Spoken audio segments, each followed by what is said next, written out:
저번 주 시험 대비가 끝날 때쯤 제가 이제 생명과학 담당하시는 담당 선생님하고 얘기를 했는데 이런 얘기를 하시는 거예요. 요즘에 아이들이 생명과학 같이 쉬운 과목을 혼자 할 수 있을 거라고 생각을 많이 하는데 도움을 받아야 되는 애들까지도 그 분위기에 휩쓸려서 결국에는 안 하다가 시기를 놓쳐서 잘할 수 있는 기회를 많이 놓치는 경우가 많다. 그러니까 방학 기간 동안 제가 이런 얘기를 한 적이 있어요. 인강을 본다고 한 애들을 좀 체크를 해줘야 된다. 아이가 내가 알아서 할게 건들지 마 라고 했을 때가 가장 위험할 때라고 제가 말씀을 드린 적이 있거든요. 그 다음에 지금 생명이나 지구과학 같은 경우는 상대적으로 학원을 안 다녔음에도 불구하고 성적이 잘 나올 거예요. 2025년 현재 고등학교 2학년 아이들 같은 경우는 사실상 예전하고 입시가 별반 다를 게 없기 때문에 고등학교 2학년 교과 자체가 개정이 안 됐어요. 그래서 그 교과 내용에 보면은 1학기 때까지는 상당히 쉽습니다. 상당히 쉬운 데다가 또 과학하고는 담싸움 문과 애들도 많이 들어오기 때문에 실제로는 어머님들이 생각하는 것보다 공부하기도 훨씬 수월하고 앞부분에 등급을 따놓고 이런 거죠. 초반에 벌어놓고 후반부에 다 까쳐먹는 이런 상황이 올 거라는 거죠. 왜냐하면 2학기 때 되면 2학기 때 어려워져요. 그래서 나중에 보면은 종합평가상으로 보면은 구성 인원에 문과 애들이 많이 들어가 있으니까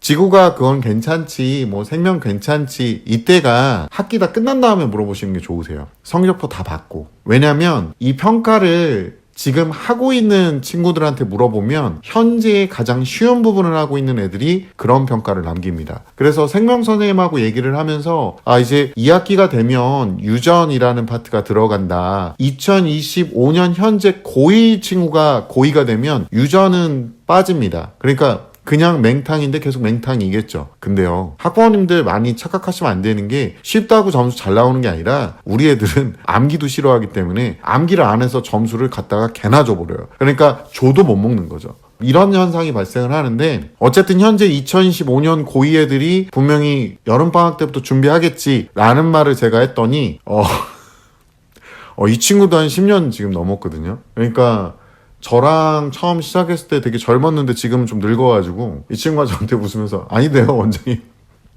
뭐가 아니야? 왜 뭐가 아니야? 그랬더니 아니에요, 요즘 애들은 원장님 그냥 어려우면 다 포기해버리던데. 그런다니까요. 아버님들이 분명히 알고 계셔야 될 게 우리 애는 달라 이렇게 생각하시면 안 돼요. 어머님 지금 아이들 공부시키는 게 왜 공부시키는 거냐면 남들만큼 또는 남들보다는 좀 더 잘 살기를 원하는 일반적인 학부모님들 마음 그대로 갖고 계신 거잖아요. 그러니까 평균적인 삶을 살았으면 좋겠다라는 최소한의 바람이 있잖아요. 그러니까 얘는 평균값이란 말이에요. 얘네들의 특징, 요즘 세대의 특징은 뭐냐? 어려움은 냅다 던져버립니다. 그리고 합리화를 시켜요. 나랑 안 맞는 거야. 이게 문제죠. 그래서 제가 이 부분은 판단 기준에서 꼭 알고 계셔야 되는 거고 2025년 현재 고1인 친구들은 지금 입시에서 판단할 것은 쉬운 과목 해가지고 등급 잘 맞아서 나 올해 1등급 맞아서 의대 가야지. 의대 못 가? 그런 거 생각하지만 그건 망상이야. 너네들 계획도 절대 안 되거든요. 그러니까 어려운 과목을 선택을 안 한다는 거는 경쟁력이 굉장히 떨어질 것이다. 그리고 이과 계열 애들 같은 경우는 수리하고 과탐이 굉장히 중요하다. 이렇게 보시는 게 좀 더 나세요. 그러니까 성공하는 스타일의 사람들을 제가 유심히 이제 지켜보니까 저는 성공을 못했어도 주변에 보면은 이제 막 성공한 사람도 있잖아요. 저보고 또 성공했어요 이렇게 얘기해 주시는 분들도 있는데 감사합니다. 전 성공이 아직 멀었고요. 저는 이제 그 가난이라는 저 끝 바닥에서 이제 막 기어 올라와서 이제 중산층의 어딘가에 걸려 있는 그런 사람이니까 제 인생 목표인 평범한 삶에는 어느 정도 도달했겠죠. 그거는 저도 맞는데 저도 욕심이 되게 많아서 열심히 돈 벌어서 나중에 애들이 와서 그러더라고요. 선생님은 나중에 꿈이 뭐야? 나는 돈 많은 노인. 네, 저는 돈 많은 노인. 그래서 그냥 그 돈 갖고 유유자적 남은 여생을 5년이든 10년이든 내가 하고 싶은 거 다 해보면서 살다 가는 게 내 목표다. 이렇게 얘기를 하고 있습니다. 그러니까 돈 많은 할아버지 이런 게 목표다라고 보시면 되고요. 그때가 제가 가장 성공할 때 같아요. 어쨌든 저도 단기적인 목표를 막 잡고 있는데 성공하신 분들을 많이 옆에서 관찰하다 보면 이제 많이 봐요. 그 금전적으로 어떤 경제적으로 성공에 이른 어떤 일에 또 전문가로 올라가 있는 분들을 많이 보게 되는데 많이 보면 이게 한 40대 들었을 때쯤 성공을 많이 하시더라고요. 이분들의 가장 큰 장점 뭐냐면 목표가 항상 뚜렷하면서 목표를 재설정하진 않아요. 왜 지금 보면은 막 재수를 하는데 과목을 변경하고 뭐 고3인데 갑자기 과탐 요거 선택했다가 이걸 아닌 것 같아서 이건 포기하고 고2인데 과탐 선택 내신 과목에 있는 것도 포기하는 와중인데 그런 게 없다는 거예요. 이런 분들은 그러니까 선택을 했어. 그런데 그 과정에 자기가 잘못 선택했을 지연정 이걸 끝까지 가져가요. 그래서 목표가 굉장히 또렷하고 목표를 수정을 잘 하지 않는다. 근데 또 하나의 특징이 뭐냐면 두 번째가 이분들은 자신만의 방법을 고집하지 않습니다. 그러니까 자신만의 방법을 고집할 때쯤이 진짜 성공했을 때 또는 그 분야의 전문가가 됐을 때 자신의 방법에 대한 확실히 들었을 때만 그렇게 하고 방법론적으로는 여러 가지 방법을 다 시도를 해봐요. 항상 이분들은 바쁩니다. 공부도 똑같잖아요. 아, 나는 이렇게 외우는 게 쉬워. 나는 음악 들으면서 공부하면 잘 되거든. 라고 하는 과학적 근거도 개뿔 없는 그딴 거를 빡빡 우기면서 엄마한테 눈 네모나게 뜨고 세모나게 뜨고 엄마는 어떻게든 이겨야 돼. 막. 그러니까 지가 뭐 사회적으로 잘못을 했든 뭐를 했든 잘못을 몰라요. 그냥 엄마는 이겨 먹어야 돼. 엄마를 이겨 먹어. 자기 목에 이렇게 칼들이 대면서 엄마 나 이렇게 하면은 나 공부 안 할 거야. 막 이러면서 와요. 엄마니까 안타까워하지 남들이 봤을 땐 그냥 등신이에요. 등신.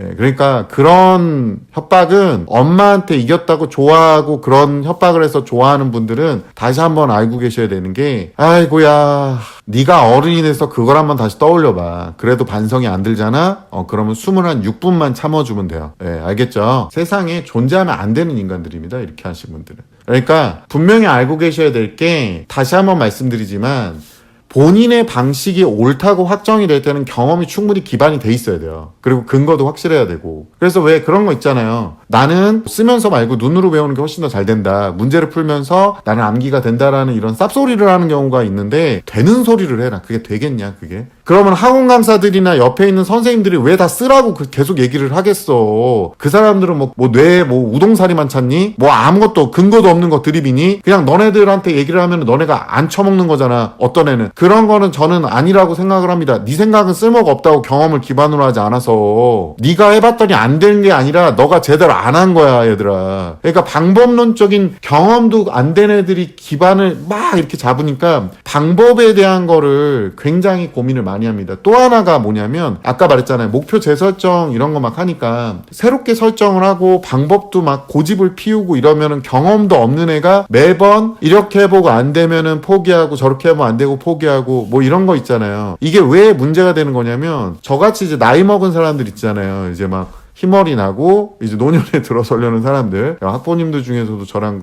동연배이신 분들이 꽤 많던데 이런 분들 같은 경우는 지금 목표 설정 다시 해서 처음부터 다시 공부하는 게 과연 젊은 애들에 대비 우리가 이득이 있을까. 그러니까 하던 걸 굉장히 잘 유지하는 게 굉장히 중요하다 라는 겁니다. 이게 핵심 포인트인데 애들은 그런 거 잘 안 합니다. 목표도 항상 바꿔, 방법은 또 빡빡 우겨. 그러니까 공부도 또는 성공도 쉽지 않은 거예요. 기본적으로. 또 하나가 뭐냐면 꾸준함. 이거는 제가 진짜 여지껏 한 얘기의 총집합이긴 한데 이 꾸준함이라는 게 남들한테 보여주기가 가장 쉬우면서요. 남들한테 보여주기가 가장 어려운 부분입니다. 저도 매일 유튜브 촬영하면서 진짜 죽을 것 같습니다. 예, 어떤 분들은 어떻게 그렇게 소재가 매번 나오느냐 짜내는 겁니다. 그러니까 마른 오징어 있잖아요. 그걸 쭉 짜고 있는 거예요, 지금 제가. 예, 그래서 여러 가지 소재들과 여러 가지 얘기들에 대해서 계속 심도 있게 고민하고 쉴 때도 그쪽에다 목표를 많이 두고 있습니다. 그러니까 이런 식으로 가니까 항상 언제 올지 모르는 이 성공의 기회 또는 여러 가지 기회들을 충분히 잡을 수 있게 되는 거예요. 어떤 걸 유지하지 않고 중간에 딱 포기를 하잖아요. 그럼 가능성이 제로가 돼버리는 거예요. 근데 제가 유튜브 같은 경우도 지금 8년차 이제 들어가고 있는데 7년차 때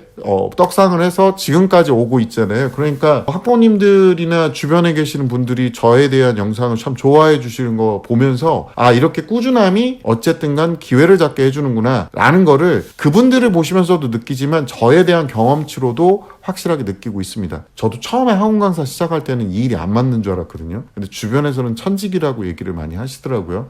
그 학원을 지금도 계속 운영을 하고 있으니까 이런 것들을 보면 꾸준하게 뭔가를 하고 있다라는 거는 하나의 거대한 기회를 잡아줄 수 있는 또 다른 기회다 이렇게 볼 수 있습니다.